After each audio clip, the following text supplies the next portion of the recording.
and then you will be fully awake, wide awake, all right? And fully cognizant, of course. Good morning. And conscious. You will come round. All right. Thank you so much for asking me to join So far, so good. All right. Actual webinars, a series of webinars. So I hope I can be a good help for our attendees.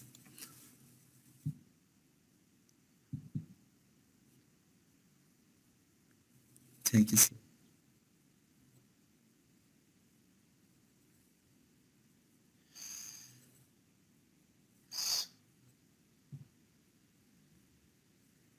Morning, Dr. John. Very welcome.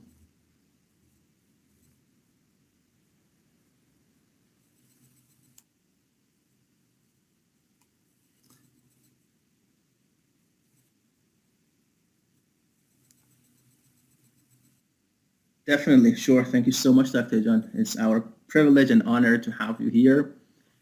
And of course, I have been learning, personally speaking, a lot from you. And definitely, today I've got the precious opportunity, actually another precious opportunity and chance to, again, benefit from your pearls of knowledge and, of course, wisdom and humanity on top of everything. So, guys, Dr. Behzad Nizakatgoo,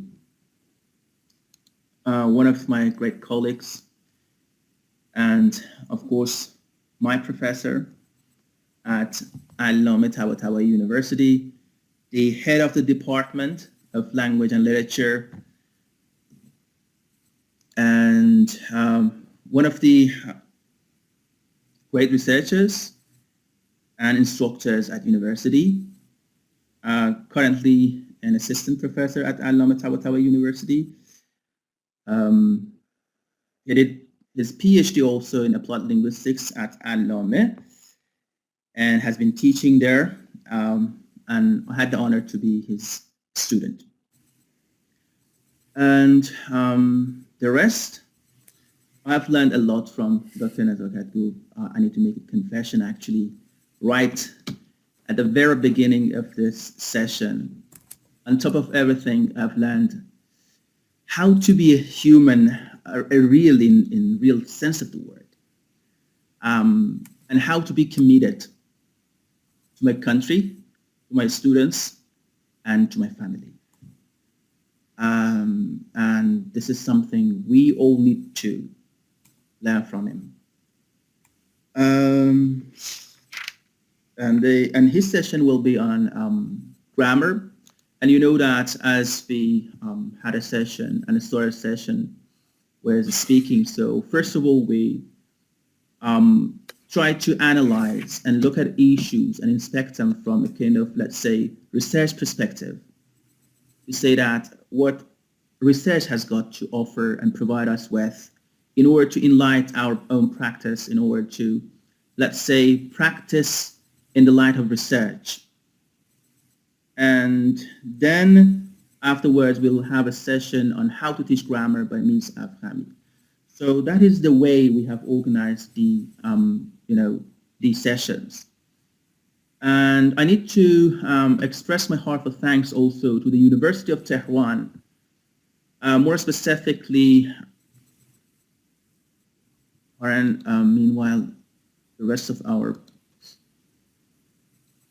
fellows are joining us a little bit, just guys, pardon. The Dean of the Faculty of Language and Literatures, Dr. Valipur Aziz.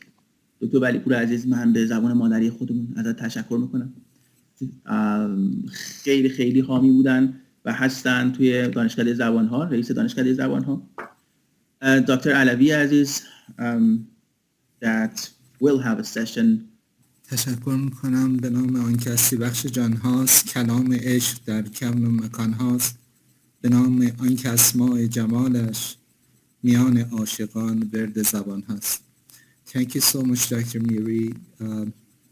All pleasure is mine to be here with you and your dear attendees. Actually, this is the opening of the closing day. So we had a very scholarly, well-defined sessions yesterday, and I'm sure you learned a lot of things from my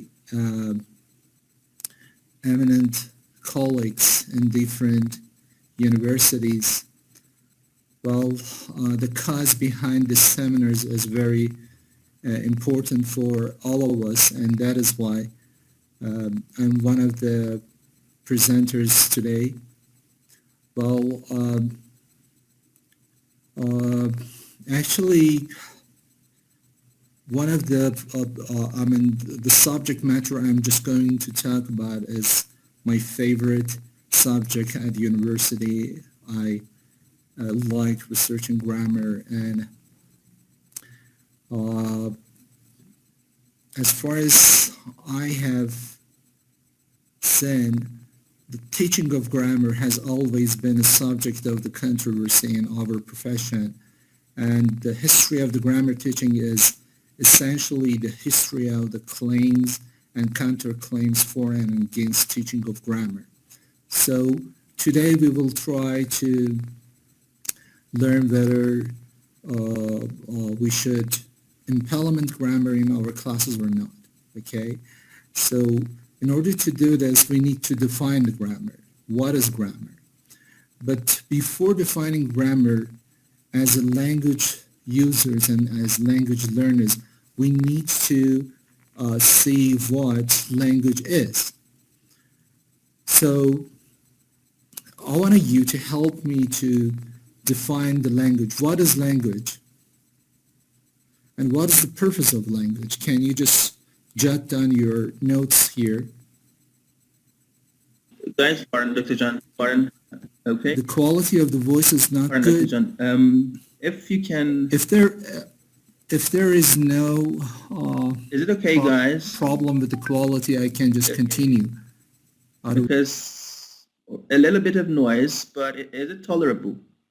And Dr. John, would you please use hands-free or headset? Program through the web-based application. But if I go to the Adobe application, okay, sure. Unfortunately, sure, definitely. It doesn't. Yes, definitely. Okay, I mean, the camera doesn't work, and I cannot run the camera.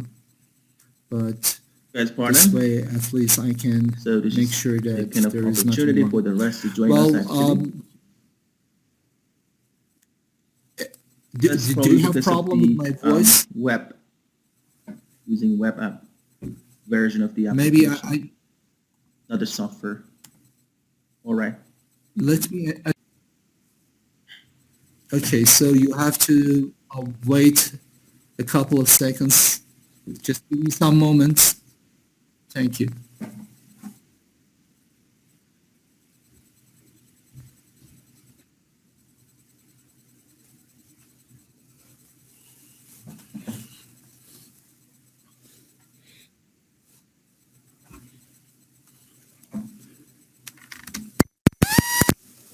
Well, did it get better? Can you hear me clearly?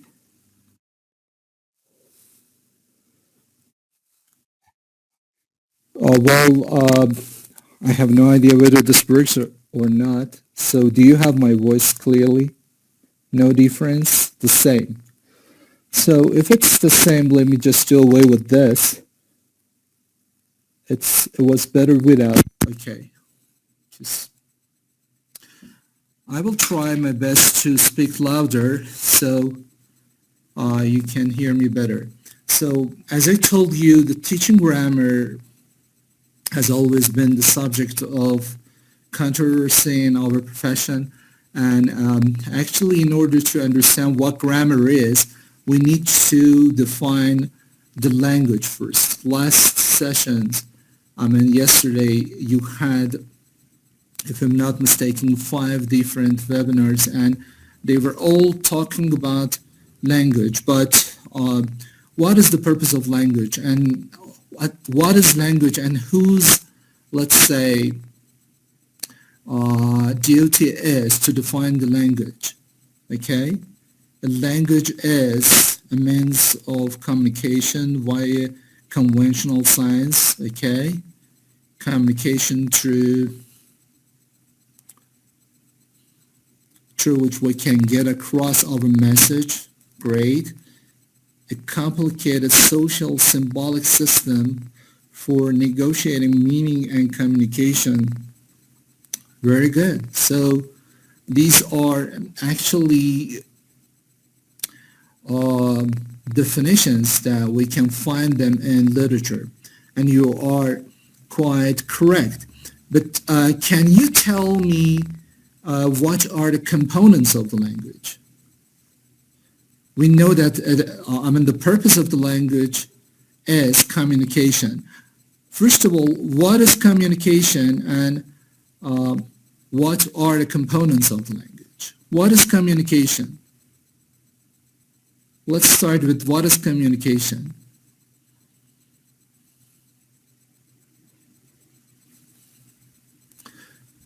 Well, here you see actually the atomistic view, and this view of language goes back to 1940s, and there were some people in those times, some 80 years ago, they believed that we have to atomize the language.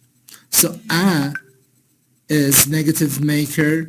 It negates the, let me just switch off my cell phone. I received some messages. I apologize. So according to atomistic view, we can atomize the language and see what is it made of. So a negates the word, and tim means caught. Atom means you cannot caught anymore. So these are actually the different parts of the language. So we had, according to this diagram, which actually aims to show how to study language, and it also involves inevitably some theory behind it. It tells us the different components. If I want to use an analogy to actually describe this, the grammar of the language, which is the structural part or the skeletal system of the language, is made of morphosyntax. So it deals with morphology and syntax, how the words build up and how the sentences are built up.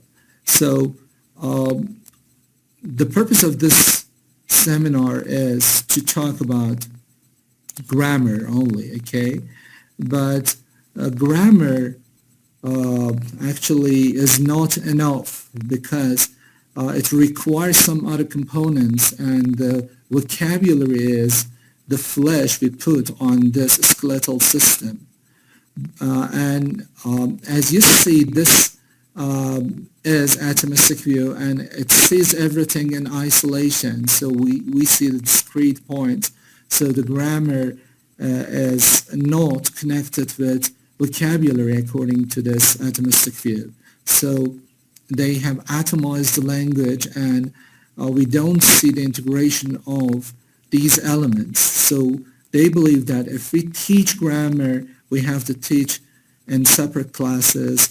Vocabulary requires its own classes, and by memorizing a list of words, then, I don't know, we need pronunciation. So we depicted a body, and this body requires a skeletal system and some flesh. This lean muscle which comes on this skeletal system is our vocabulary, and there should be a logical balance between the skeletal system and the flesh.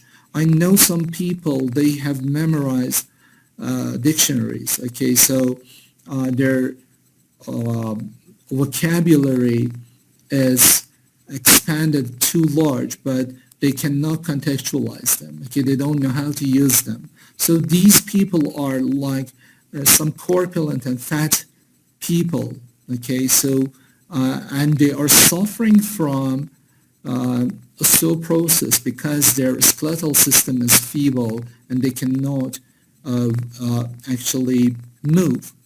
So as you see, there should be a balance between the grammar and vocabulary if we want to be agile, if we want a dynamic person rather than actually static one. So, but the body we depicted is not a beautiful body because the beauty of this body is at the surface structure, and the surface structure of the language is pronunciation. So the beauty of this person is on its pronunciation. Okay, so the pronunciation in English is meaning distinctive. So you don't have any problem. I just read the chat box, and I want to make sure you don't have any problem, okay, with the voice. Well, the beauty of this person lies on the surface structure, and that is the pronunciation. Well, in English, pronunciation is meaning distinctive, and we have to be very careful. And actually, these components can contribute to the communication. I asked the question, what is communication? Can you tell me what a communication is?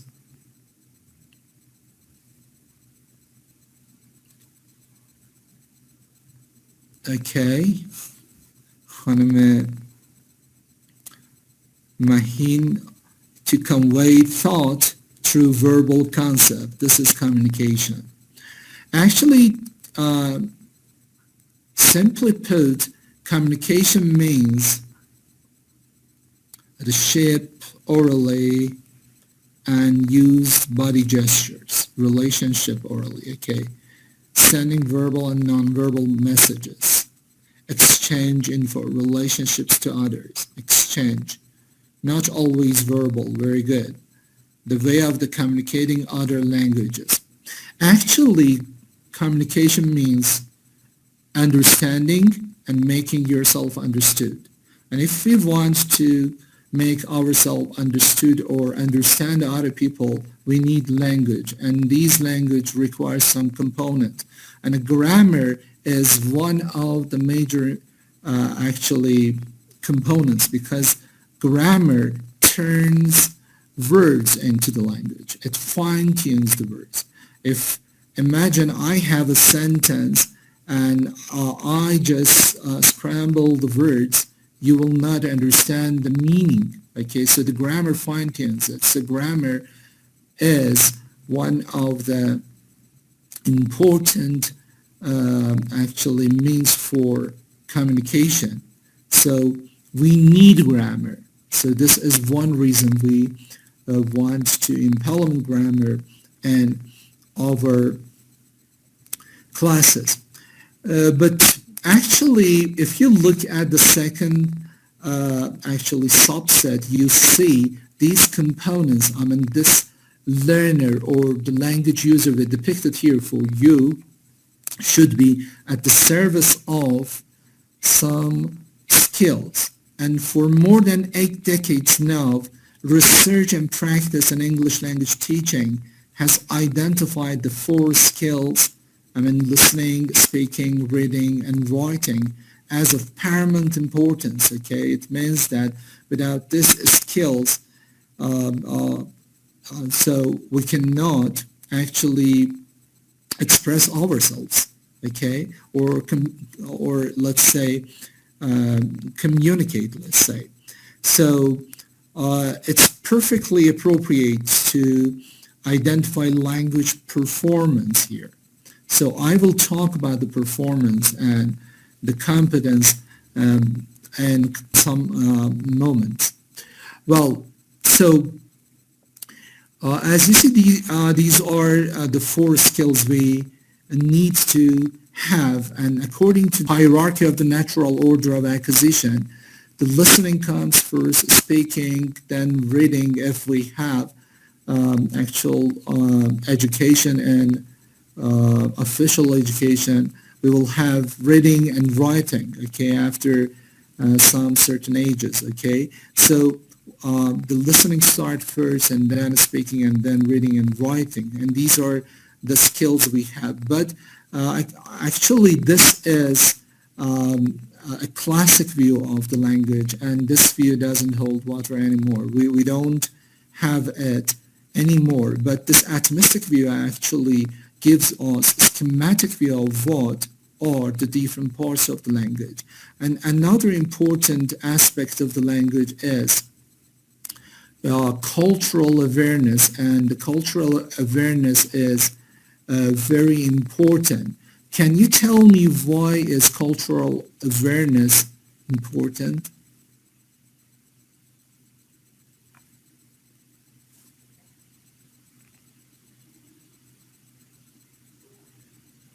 Can you tell me why cultural awareness is important? To communicate better with language, okay, good. To convey our meaning in a right way, true. To cause language happens when you have background, that's it. Language is a part of culture, and culture with capital letter, it is superordinate component. You're right, because we have culture with lowercase c. In that case, it is the subordinate component as we have here. So you're right, and when we work with people from different cultures, it is crucial that we understand the differences around the rules and exceptions in that language. If we don't, we can make mistakes. And this happened to me some 20 years ago. I was on a trip in Europe, and I was supposed to meet my brother. We went to a gym, and I met a lady, and she was at the vicinity of 65, and she was very interested about Iran's culture, and she said that she had many years ago a boyfriend from Iran. His name was Shahram, and he was a very good cook, and he tried to cook gourmet sabzi. So I saw that she's very interested about Iranian food, and I asked my brother to invite her to a restaurant. We went to Iranian restaurant, and there we just asked for every dish. So she had a very fantastic day that time. Actually, she asked us to meet her in her office next week. When I went to her office, first I went to a florist, and I asked her to give me a bouquet of roses. So she just picked up 3 roses and she gave it to me, and I went to her office. When I knocked at the door, she opened, and I saw her eyes just popped up, and she said, okay, what is this? What do you mean by this 3 roses? 3 roses means you're just going to propose marriage, okay? Do you love me? Because 3 roses in their culture was, I love you. But for us in Iran, just 1 rose means I love you. I said, no, thank you. You are as old as my grandma, but I like you, and that is why I'm here. Well, so she laughed, and then she said, you were lucky because you didn't buy 4 roses, because in our funerals we take 4 roses, okay? So it is very important to know the meaning of the culture, okay? As you see here in this iceberg, the culture are the traditions, the different beliefs, many things, okay? So understanding culture is the point at which things can start to go wrong. If you don't, I mean misunderstanding, okay? If you don't understand it quite well, so you will create some misunderstanding, and this happened to me in that time, and this can be sometimes harmless like the one I had, or it can be a serious, okay? So we have to be very careful. So if you think of culture as an iceberg, as you see in this picture, what we see of culture is a tiny comparison of to what we cannot see. So the culture is not the language or arts or behaviors or dress or celebrations or food only, okay? There are other elements, values. So these are and subtext, okay? So as you see, the customs, the roles, traditions, rules, thought, okay, the thought patterns, perceptions, beliefs, these are the part of the culture. So the cultural awareness is very important. It contributes to the appropriateness of the language, and it is very important to have all of them together. So now we have a good picture of what language is and what we should teach in our classes. So actually, without grammar, words hang together without any real meaning or sense. Okay, imagine I have a sentence, and that sentence is, for example, if you think of culture as an iceberg, what we see of culture is tiny in comparison to what we cannot see. So this is my sentence, and instead of just reading that way, I just say of, is, tiny, thing, iceberg, cannot, to, what, thing. So as you see, when there is no grammar, even the words cannot work. Okay, so there is a link between this. So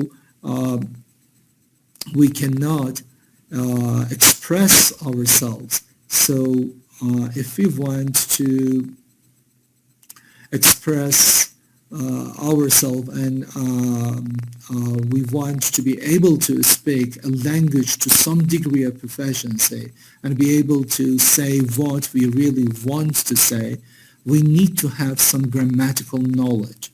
But in order to understand this grammatical knowledge, which is the purpose of this, or the subject matter of this webinar, I need to, let's say, move to the next slide, and that is about the language wars.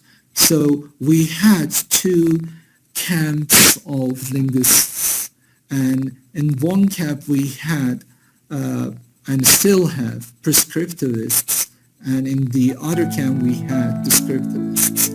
So what are these two camps? Can you tell me what is the difference between prescriptivism and descriptivism?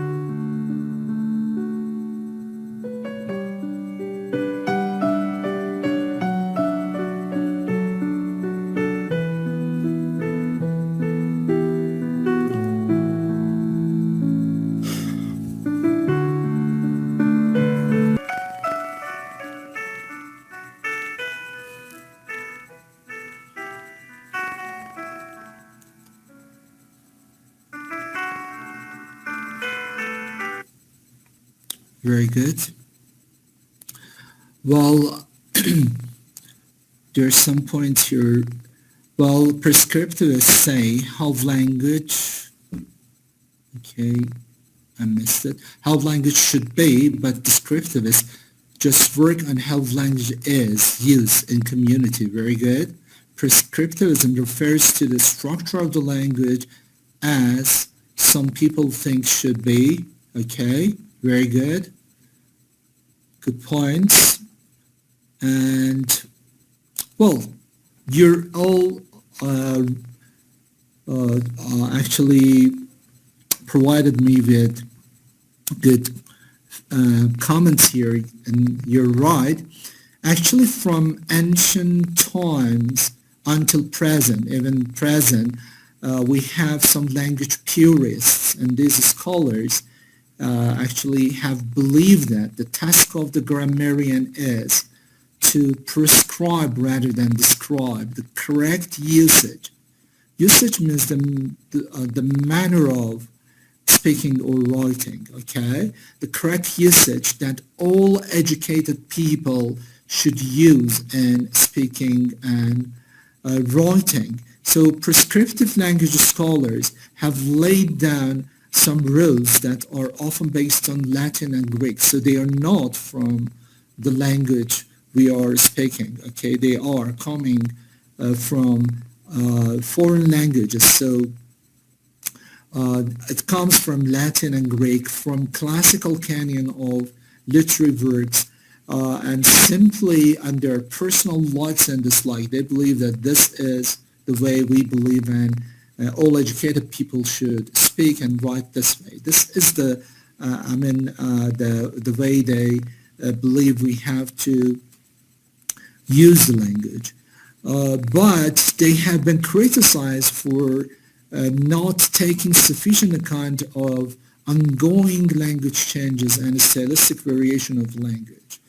You know, language is dynamic and generative, so we see the modern language, the modern English we are speaking right now, it is quite different from what we 400 years ago had when we had Shakespeare. And Shakespeare and Chaucer, they both speak modern languages, okay? So, but we see it is actually changing drastically, and everything, there are too many differences from the language we are speaking and the language of that time. So the other group, descriptive linguists, they believe we have to describe the language objectively and systematically. So they believe that we have to analyze the language as it is used naturally in any given speech community, okay? So they go to different speech communities, and there they want to analyze it and objectively and systematically. And when they attempt this, they try to discover the rules and regularities of the underlying language system. So here we have two definitions for language.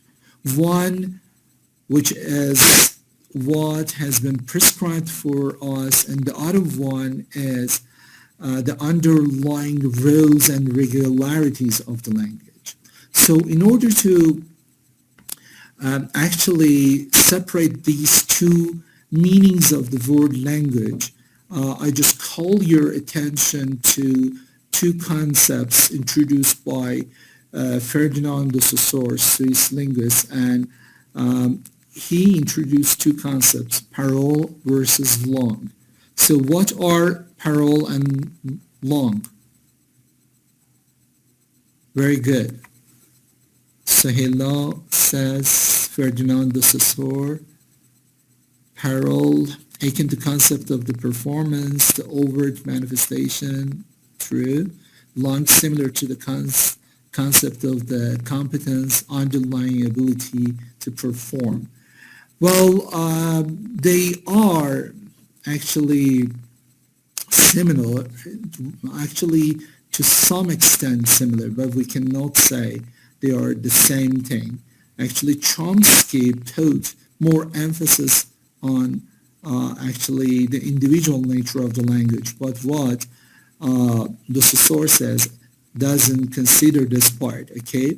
Actually, as you all said correctly, Ferdinand de Saussure proposed these two French terms, parole and langue, and parole refers to the actual language use or the concrete utterance. So what you hear from me is parole. Parole is not performance, okay? So it is the concrete utterance. It is the actual language use.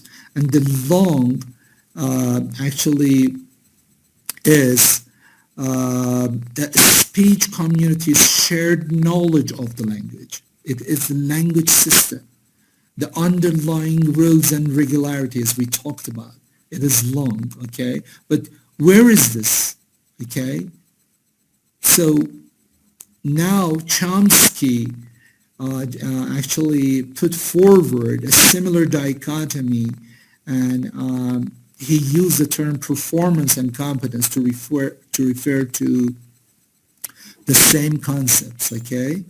So, but here Chomsky put more emphasis on the individual nature of language. So this is very important, because Chomsky says if long as a speech community shared knowledge of language, so where is this language system? It cannot be in vacuum. It cannot be in the space. So there should be a place for that. So he just put more emphasis on the individual nature of the language. And performance is, according to Chomsky, the actual language use of individual speaker. And competence is the individual speaker's knowledge of the language, knowledge of the language. And later Chomsky actually replaced these terms by externalized language versus internalized language, and then he just tried to change it to e-language versus I-language, but the new terms are rarely used, okay? But we have them in literature, but they are the same concepts. And we see actually more on these concepts, either performance and competence. So the competence is the system of the language which is internalized. So it is the linguistic knowledge. So when we are going to talk about the linguistic knowledge, we need to define. If you look at this picture, so there are actually too many definitions in literature about grammar, and I have put 3 of them here, and the last one I didn't put the final definition because you will hear the final definition at the end of the session. So as you see, this is the picture of a bike, and here we try to, according to the first definition, the first attempt tries to define the grammar in terms of the component parts, okay? So as you see, the grammar is morphology, how words are made up, plus syntax, how sentences are made up, okay? This is actually the morphosyntax is another term for grammar. But does this help much to go to class and show the different parts of the language system and tell that this is the language system, and then we want to communicate? So this is not that much helpful, since morphology and syntax are more abstract concepts, okay? So it's not easy to understand them. And if you know what they mean, it means that you're likely to already know the grammar, what the grammar means, okay? So you know the grammar in that case. And this approach to the definition does not give the whole story, I think. So as a teacher, it's not very helpful to know that a bike is composed of 2 wheels, a frame, I don't know, a saddle, handlebars.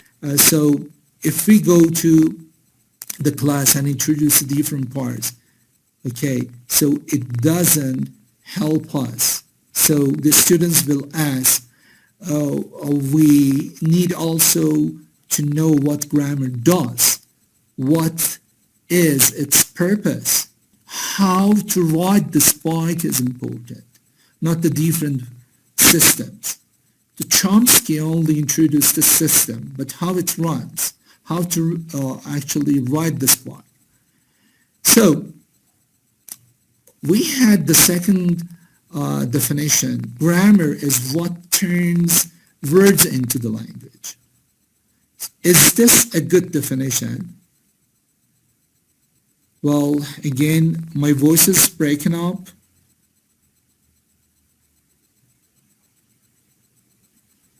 Okay. Well, according to the second definition, I think for me this is insightful to define the grammar because it's better than the previous one, but it is slightly problematic again. For most linguists, there is a level of grammar below the word, okay, just as we have some levels above the sentence, we have some levels below the word. So the basic idea is sound, so let's try to develop it. There are a number of the factors we need to consider. It is not only the word and grammar. And as I told you, the pronunciation and the theory behind the pronunciation deals with the phonology. Phonology is actually the abstract level. It is the actually in the mind of the native speaker, and the phonetics studies the sounds of the language, but the phonology studies the sound system. And so the pronunciation is important. There are other factors, as you saw, the culture is again important. So we have to consider other factors, okay? So what are these factors? Can you tell me what factors we should consider? We learned that the language essentially is a means of meaningful communication. What else?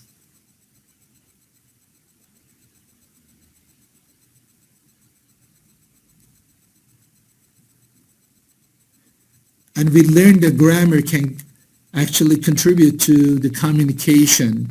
We just express meaning through the different parts of speech and relationship between the words and so on and so forth. What else?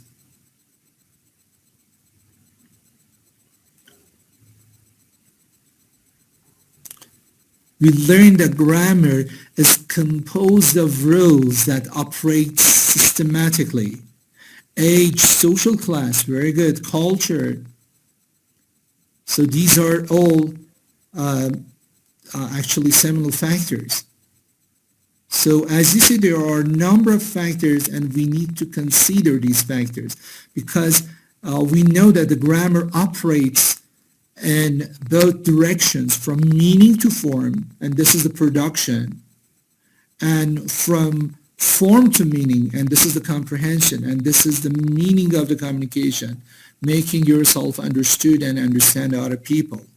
So here is the third definition, and that is why we come up with the third definition. And the third definition tells grammar is the system of rules that enables users of the language to relate linguistic form to meaning. So the form and meaning are hand in hand, but again, we will see that this is not enough because there are some other components. And as you see here, arriving at a uniform explanation of grammar from the theoretical position and beliefs of both teachers and learners, natives and non-natives, is unattainable. And there are too many controversies so forth. And teaching grammar has always been the subject of controversy in our profession because they have not come to a single definition yet. So I don't say what is the other definition because we had too many definitions, and I just come to define different types of grammar.